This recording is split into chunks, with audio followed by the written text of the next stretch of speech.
I'm a Tesla certified technician, and the number one question I get from people about to buy a Tesla is this: should I get the Model 3 or the Model Y? And everyone focuses on price, cargo space, and range.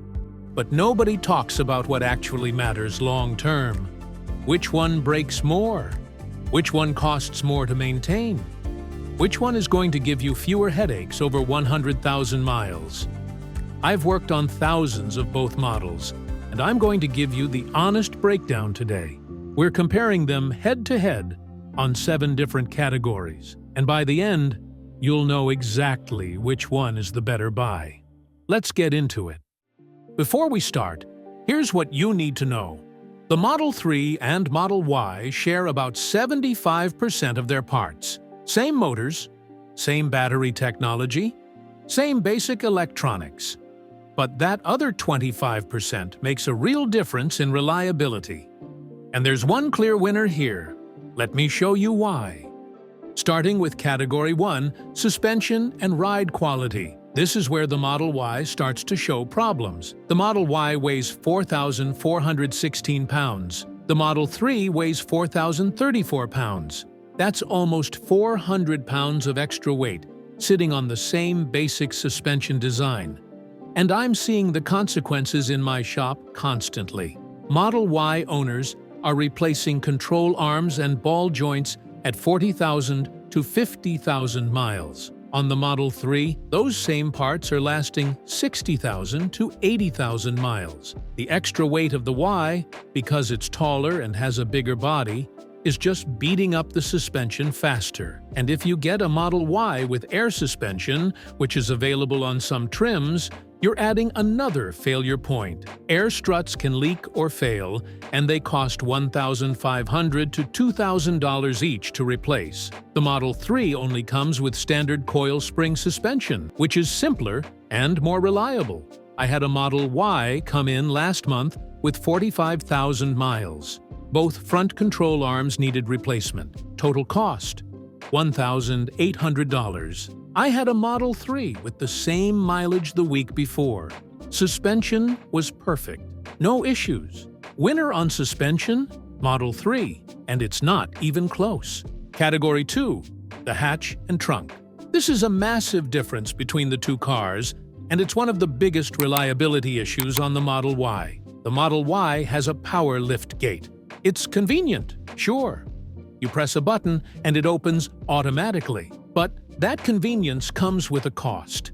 I'm seeing power liftgate failures constantly. The motor burns out, the sensors stop working, or the liftgate gets misaligned and won't close properly. When it breaks, you're looking at $800 to $1,200 to fix it. And I've had customers where the liftgate randomly opens while they're driving. Imagine you're on the highway, and your rear hatch just pops open.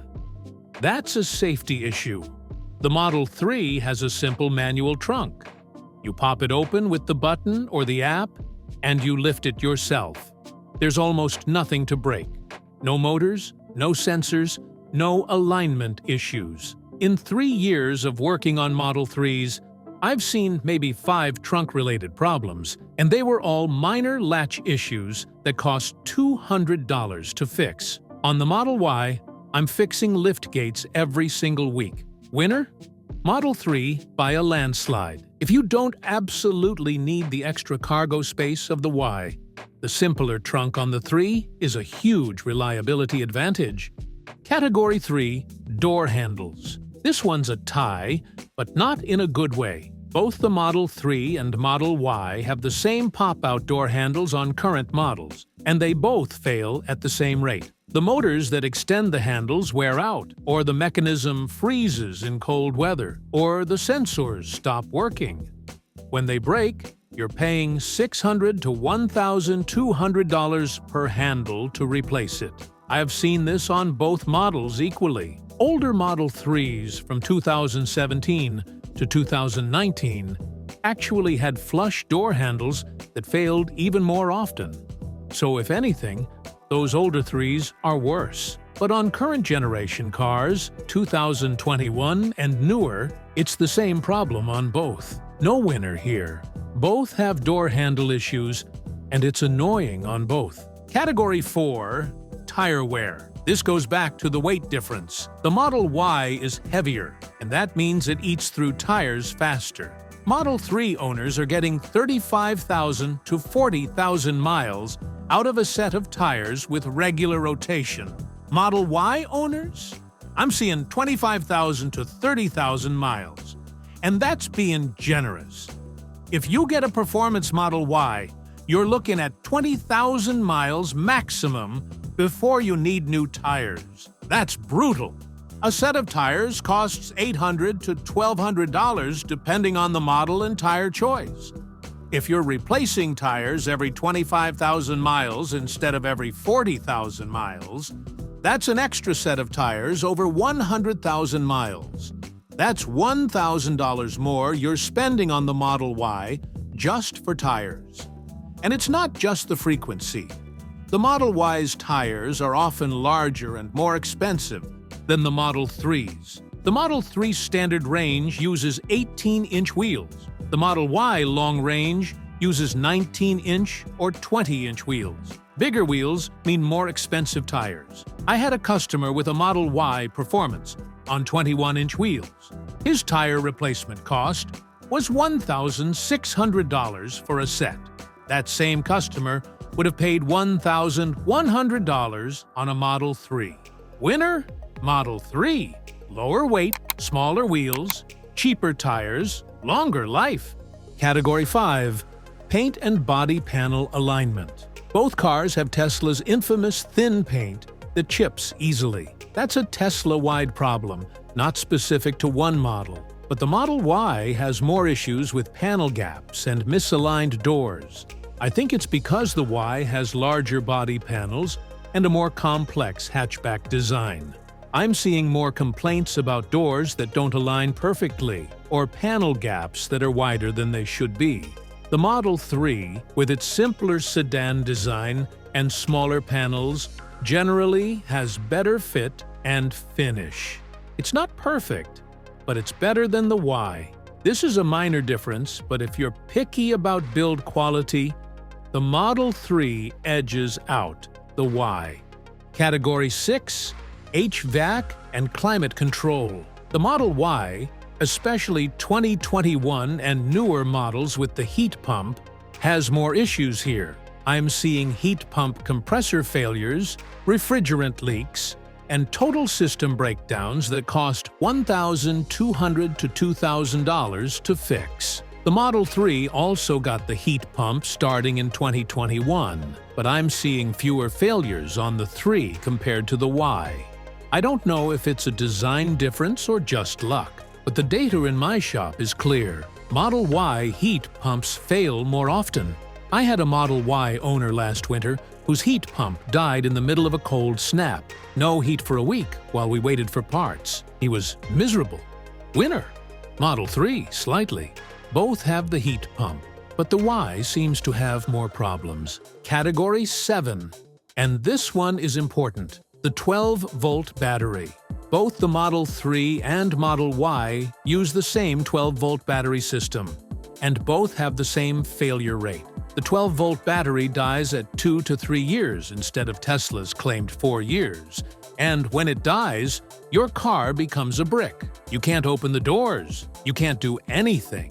The replacement cost is $300 to $500 on both models. This is a Tesla-wide issue, not specific to either car, so this category is a tie. Both are equally annoying, so let's add it up. Suspension? Model 3 wins. Hatch and trunk? Model 3 wins big. Door handles? Tie. Tire wear?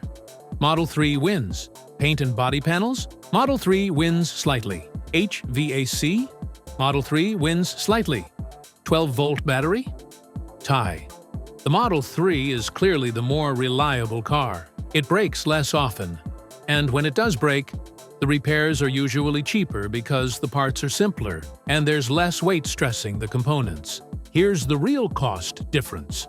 Over 100,000 miles outside of warranty, a Model 3 is going to cost you about $4,000 to $5,000 in repairs. Suspension work, door handles, tires, miscellaneous stuff. A Model Y over the same 100,000 miles? You're looking at $6,000 to $8,000. That's $2,000 to $3,000 more, just because the Y is heavier, more complex, and has more things that can break. Now, does that mean you shouldn't buy a Model Y? No.